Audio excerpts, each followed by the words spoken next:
A.J. Ayer, el famoso filósofo analítico, confesaba que cada vez que alguien le preguntaba a qué se dedicaba y él respondía «soy filósofo», esperaba que la conversación terminara ahí. Esto rara vez sucedía, pues la naturaleza de la profesión incitaba comentarios inesperados y preguntas inevitables. Pero entre todas ellas había una que, según él, consideraba la peor de todas. ¿Qué es la filosofía? Parece que solo estamos pidiendo una definición y, sin embargo, intentarla definir de manera clara y satisfactoria ha resultado una tarea muy difícil incluso para los propios filósofos. Esto se debe a que cualquier intento de definición parece excluir preguntas, pensadores y disciplinas enteras que cotidianamente consideramos filosofía. Pero esta dificultad revela algo sobre la misma actividad de la filosofía. A lo largo de la historia, la filosofía ha sido concebida de maneras muy distintas. Algunos la han entendido como una búsqueda de la verdad, otros como una forma de conocimiento, una práctica de vida, un método de investigación o una actividad orientada a la comprensión y a la producción de sentido. Para explorar esta cuestión, examinaremos 4 ejes de discusión. 1.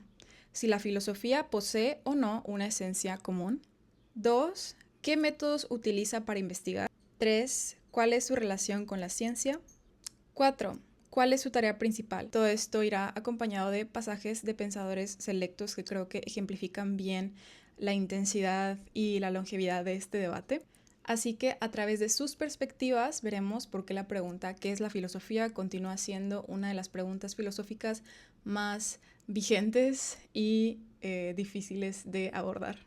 Ok, pausa para comentar que el propósito de este video es presentar una conversación extremadamente general acerca de lo que diversos pensadores creen que es la filosofía, y para una discusión más detallada del tema les recomiendo visitar el libro An Introduction to Metaphilosophy de Cambridge.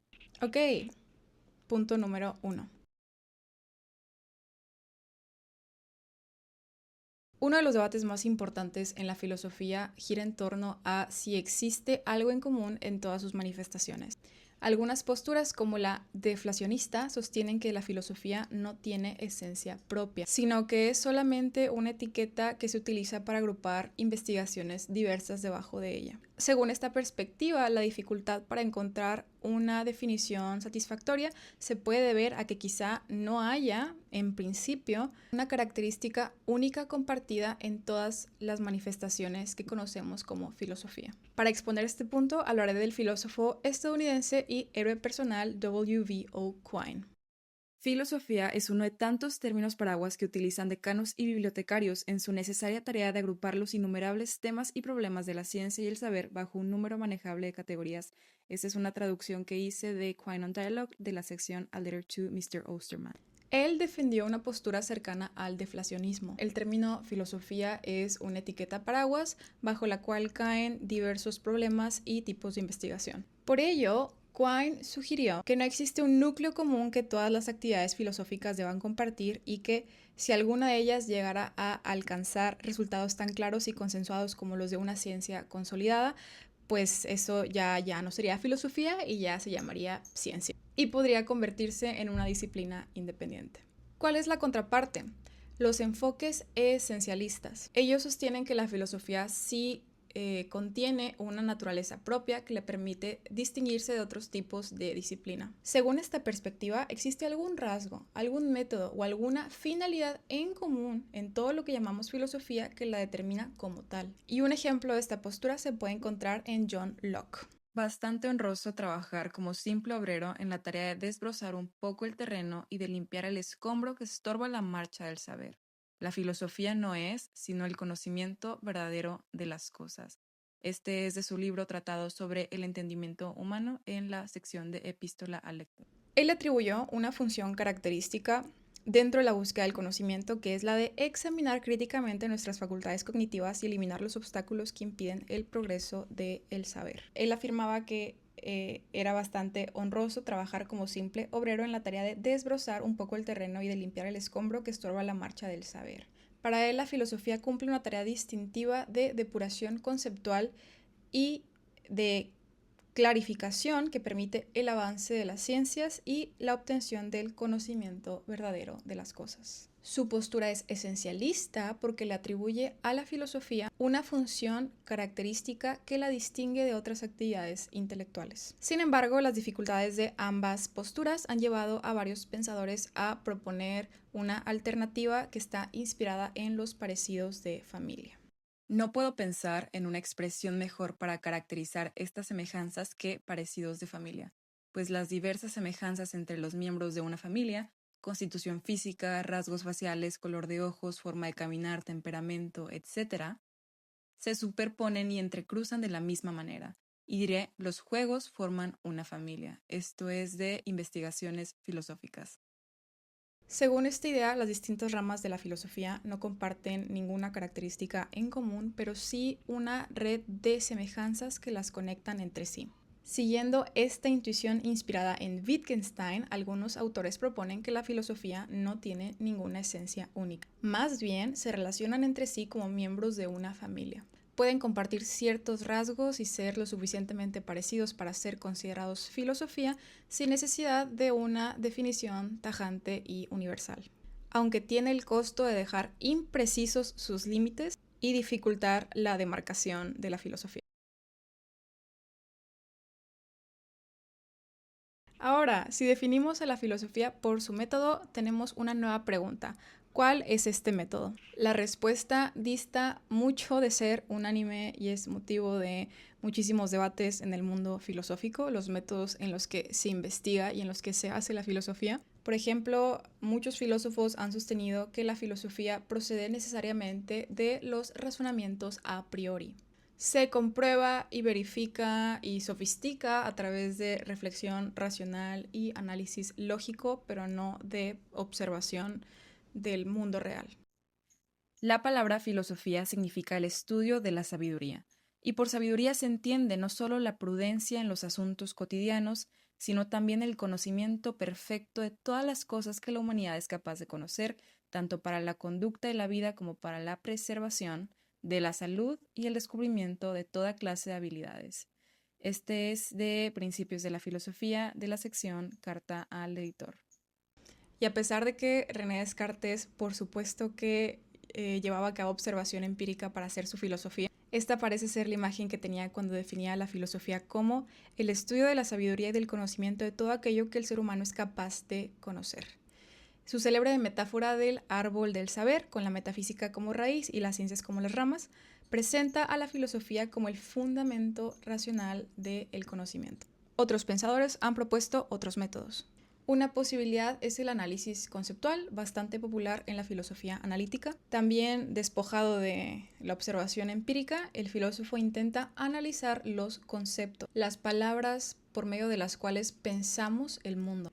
Nociones como la verdad, el conocimiento, la causalidad, la libertad, el bien, el mal, etc. Stuart Hampshire observó que, pese a la enorme diversidad de temas filosóficos, hay un centro de gravedad constituido por estos conceptos generales que mencioné anteriormente. De una manera muy similar, Rudolf Carnap afirmó que la tarea de la filosofía no es producir nuevas teorías de la realidad, sino esclarecer el significado de nuestras afirmaciones y los conceptos que empleamos para comunicarnos.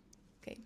Ahora, la fenomenología representa otro intento por definir la filosofía a través de un método. Los fenomenólogos buscan describir cómo se nos presenta la realidad misma a través de la experiencia.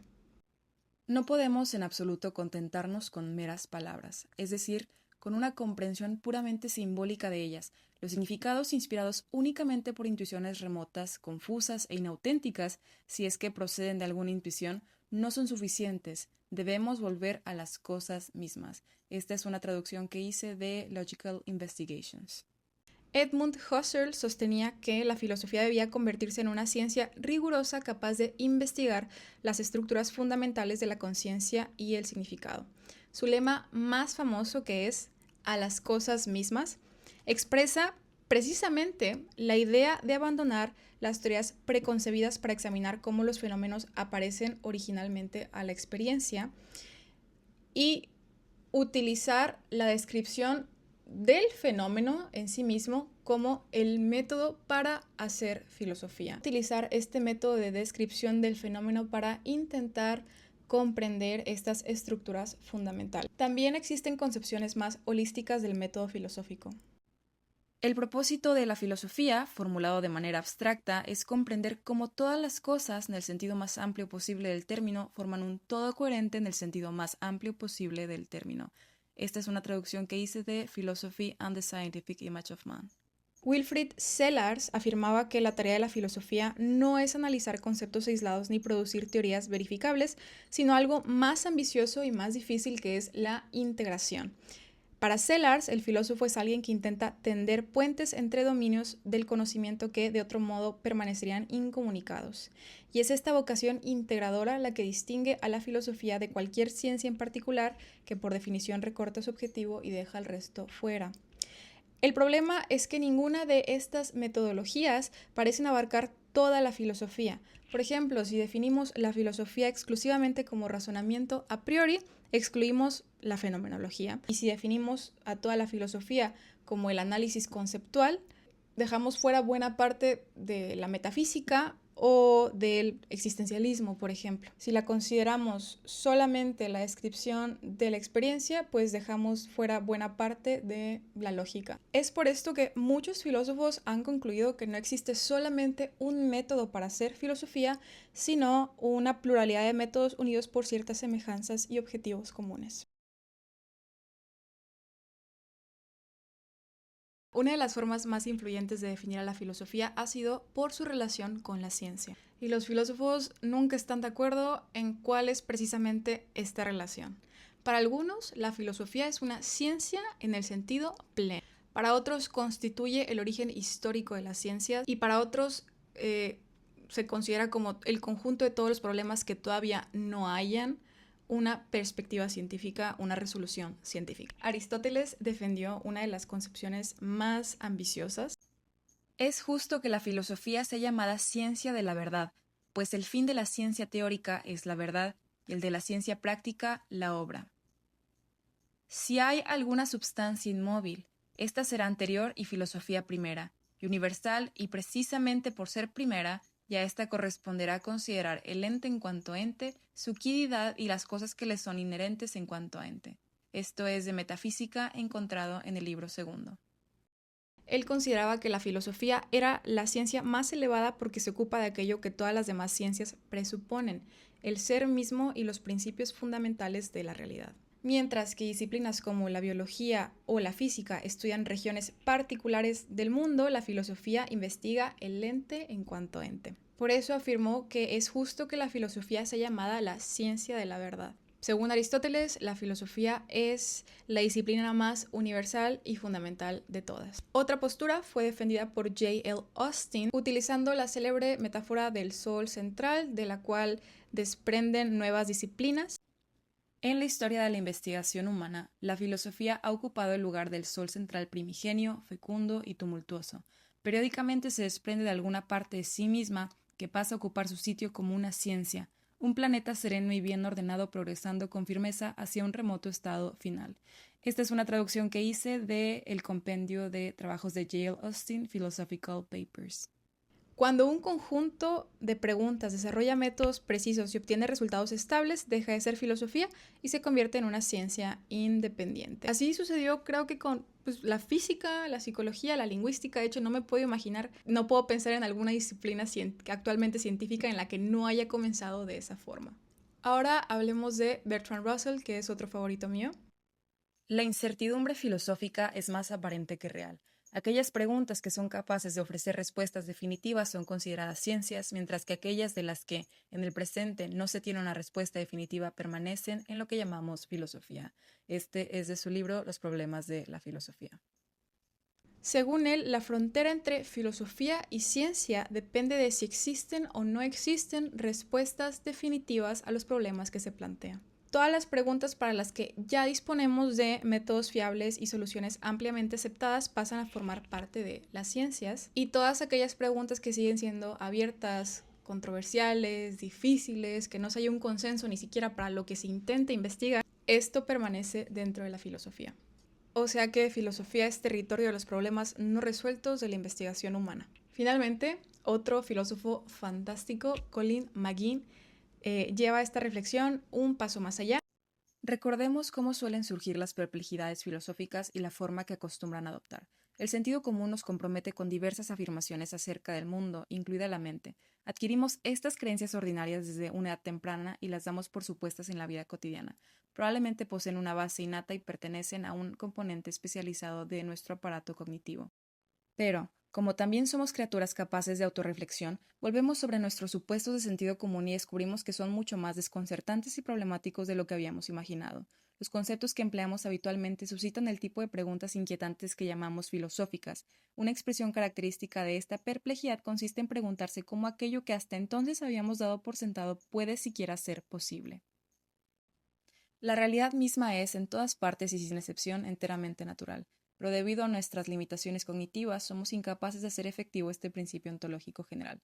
La arquitectura de nuestras capacidades epistémicas obstaculiza el conocimiento de la naturaleza real del mundo objetivo. Esta es una traducción que hice de Problems in Philosophy, The Limits of Inquiry. Y acepta que los problemas filosóficos se refieren a aspectos reales del mundo natural y que en principio deberían tener respuestas objetivas. Que todos los problemas que todos los planteamientos filosóficos pueden tener una respuesta objetiva. Sin embargo, sostiene que los seres humanos podrían carecer de las capacidades cognitivas necesarias para poderlas responder. Del mismo modo que un perro no puede comprender la mecánica cuántica, probablemente hay problemas que el ser humano tampoco puede comprender. Por eso afirma que no somos dioses cognitivamente hablando. La persistencia de los desacuerdos filosóficos no se debe necesariamente a una falta de rigor en la investigación o a una falta de no estarnos poniendo de acuerdo, sino señala necesariamente a los límites del razonamiento humano, a los límites de la capacidad humana. Otra forma muy influyente para determinar la filosofía es aquella que la define como una actividad orientada a la comprensión o a la producción del sentido. Dejando al lado objetos particulares de investigación o metodologías, esta está orientada a la finalidad que tiene la filosofía. No todos los filósofos que defienden esta concepción entienden la comprensión, el concepto de comprensión de la misma forma. Por ejemplo, Martin Heidegger. La filosofía consiste en responder a aquello hacia lo cual la filosofía está en camino, y eso es el ser del ente. Pues ciertamente, aunque permanecemos siempre y en todas partes en correspondencia con el ser del ente, solo en ocasiones esa correspondencia llega a convertirse en una actitud desplegada y asumida expresamente por nosotros. Solo cuando esto ocurre correspondemos verdaderamente a aquello que concierne a la filosofía. Esto se puede encontrar en su libro What is Philosophy? Él decía que la filosofía consiste en hacer explícita una comprensión del mundo que ya poseemos antes de toda teoría o explicación científica y que vivimos inmersos en un horizonte de significados que normalmente damos por sentado, y la tarea de la filosofía es precisamente sacar a la luz estas estructuras fundamentales que hacen posible nuestra experiencia. Como afirma en El ser y el tiempo, lo que está más cercano ontológicamente es también lo que está más lejano ontológicamente. Sugiere que aquello con lo que convivimos constantemente suele ser también lo que menos comprendemos. Ahora, Richard Rorty, otro favorito, él lleva la idea a una dirección distinta y rechaza la imagen tradicional de la filosofía como una disciplina encargada de descubrir fundamentos últimos o verdades definitivas. Y en su lugar propone algo que a mí me parece fantástico. Él concibe a la filosofía como una práctica cultural cuyo objetivo es ampliar nuestra comprensión mediante nuevas formas de descripción e interpretación. La filosofía no tiene acceso privilegiado a la realidad, sino que participa en una conversación continua sobre cómo nos entendemos a nosotros mismos y a nuestro entorno. Dice, the point of philosophy is to keep the conversation going. Así que el punto de la filosofía nunca va a ser cerrar debates, sino siempre enriquecerlos a través de nuevas perspectivas. Karl Marx representa una posición crítica frente a estas concepciones centradas en la comprensión. Aunque reconoce la importancia de interpretar la realidad, considera que la filosofía no puede limitarse a describirla o a esclarecerla, sino que debe transformarla, diciendo que el valor de la reflexión filosófica depende de su capacidad para orientar la acción y para transformar la realidad en la que vivimos, que también me parece una postura sumamente valiosa. A lo largo del video no he dado mi opinión acerca de lo que yo pienso que es la filosofía. Sin embargo, sí me doy el lujo de opinar sobre lo que la filosofía debería generar. Y mi opinión no podría ser más similar a aquella de Bertrand Russell al final de su libro de Los problemas de la filosofía. En lugar de explicarles el pasaje, simplemente lo voy a leer porque a mí me voló la cabeza completamente. Esto es lo que siempre le digo a mis alumnos cuando me preguntan ¿para qué hacer filosofía? El hombre que no posea ni siquiera un nimio conocimiento de la filosofía transita a través de la vida encarcelado en los prejuicios derivados del sentido común, en las creencias habituales de su tiempo o de su patria, y en las convicciones que se han desarrollado en su mente sin la cooperación o consentimiento de su deliberada razón. Es una genialidad todo lo que está diciendo Bertrand Russell aquí. Para tal hombre, el mundo tiende a hacerse definitivo, finito, obvio. Los objetos comunes no le producen dudas y las posibilidades extrañas son rechazadas con desdén. Tan pronto cuando empezamos a filosofar, al contrario, encontramos, como hemos visto en los primeros capítulos, que inclusive las cosas más comunes nos llevan a los problemas de los que solo se pueden dar respuestas incompletas. La filosofía, a pesar de no ser capaz de decirnos con certidumbre cuál es la respuesta correcta a las dudas que plantea, es capaz de sugerir muchas posibilidades que amplían nuestros pensamientos y los liberan de la tiranía de lo común. Así que, ¿para qué hacer filosofía? Para liberarte de la tiranía del sentido común. Para despojarte de toda idea que ha estado en tu mente sin el deliberado consentimiento de tu razón. Para ser mejores personas y para hacer mejores preguntas. Para transformarse a uno y para transformar al mundo. Pero eso ya lo elaboraré en otra ocasión.